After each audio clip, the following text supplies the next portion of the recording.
Oh, what's going on, junkies? How y'all doing? Doing pretty good. I just got off work this morning, ran around town, bought some comic books. Comic shops were all open, and they had a sale 60% off the back issues.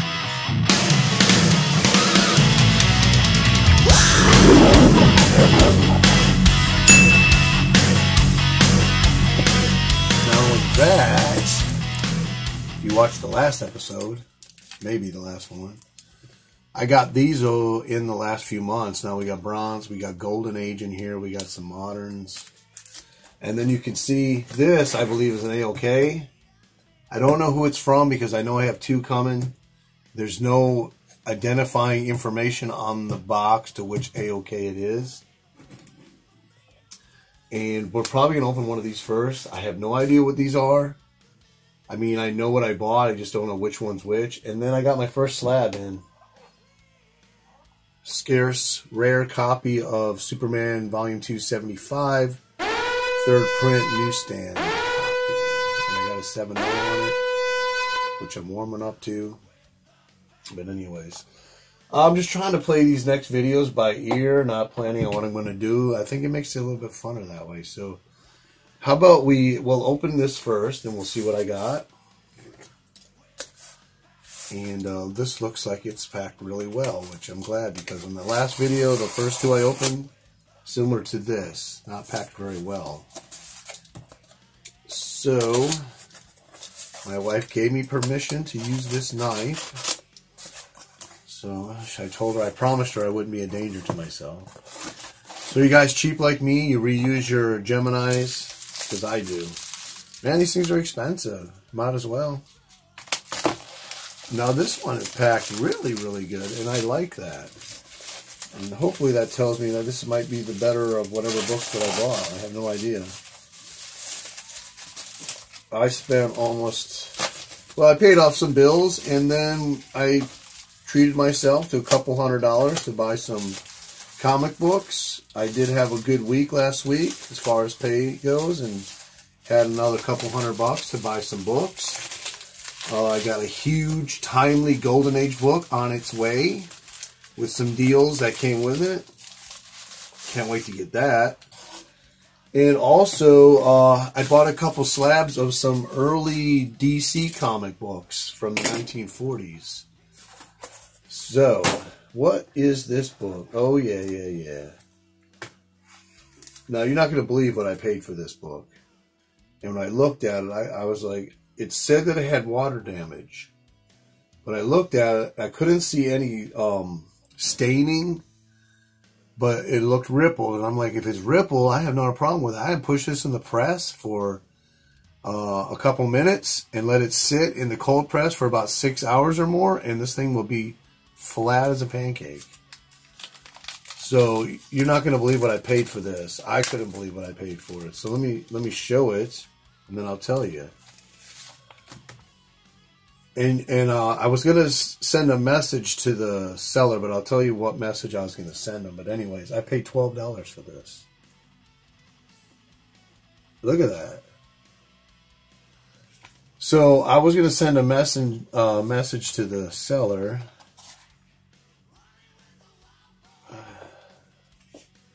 $12. Because I was going to ask him what happened to the book that imprinted on the back. That one I would take for $12. 7 C's with Matt Baker art. That book's worth a lot of money. So it pressed up against this. They must have probably been in a lot of humidity, and it left a mark on the back, which I think is super cool. It even has a date penciled in, a date stamp right there. Look, you can see it's 7 C's.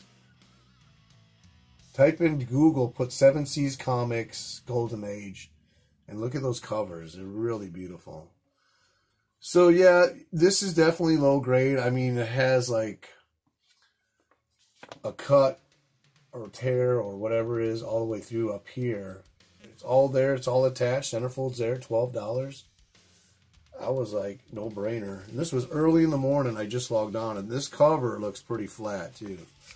It was early in the morning. I logged on. The seller had a couple books, this one and another one that was cheap for what it was.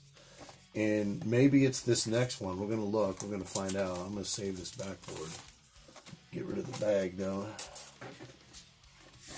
Oh, so this is where I got it. Classic Comics.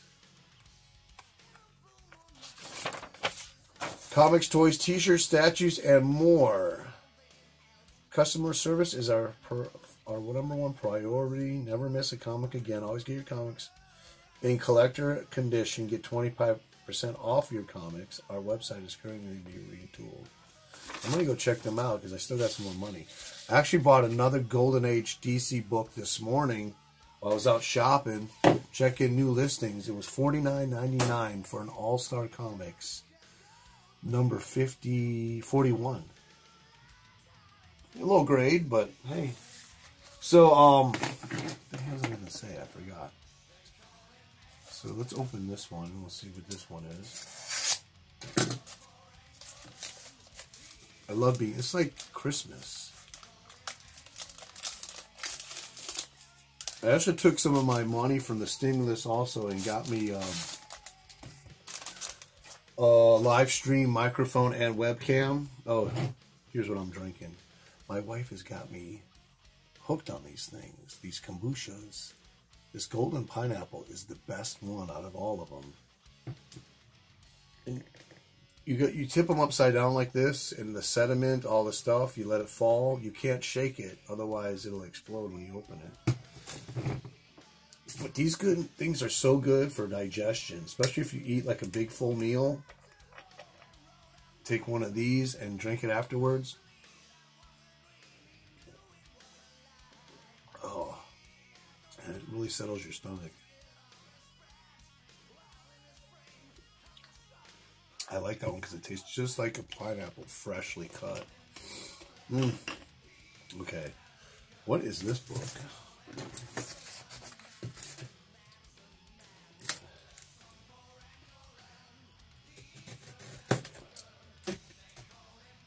Oh yeah, this book was cheap. This one, I keep checking the listings every couple hours. The new listings, only on Golden Age. If I don't find anything on Golden Age within like the 2 or 3 times that I check all day long, then I'll get fed up and I'll check some Silver Age. But this is a Golden Age book. This was $20. Now, I'm not going to lie to you. The cover's barely hanging on. But it was $20. And I think it was $2.80 shipped. Number 13, and I don't know what year this is from. Astonishing, from Atlas Comics, number 13. 1999, $2.80 shipped. I'll take these books pre-code Atlas Horror any day for $20 if they have the whole cover. They can be missing the back cover. They could be unattached. The centerfold could be loose or unattached. I'll take them for $19.99 all day long. If the front cover is tore enough to where I saw one for $19.99 this morning, and it was missing half the cover almost, probably a little over a third of it, and I'm like, it's not presentable. It's not worth the $19.99. I want something I can put in some nice Mylar, set up on my wall, and just look at it and go. So that's Astonishing number 13. I'm curious. I want to pull it out and see the year. It's pre-code. I rarely will buy any coded Golden Age, like from 1954 to later in the year. I just don't like the code because, for one thing, I know if it has the code, the stories aren't going to be as good. That's a given. Unless you have a super fantastic artist, but usually they're not good at all. Because they were too scared to upset this new code that they really sterilized the stories. That's why I do not. This cover's not fully detached, but it's just hanging on by a thread, people. This is May 1952. I don't know who does that cover. Tell me in the comments, would you pay $19.99 for this? And I can press it. I can fix the spine up a little. with the press, you get your parchment paper and you get these little folds back into position. And when you press it, it will be wrapped around, all be really nice and tight.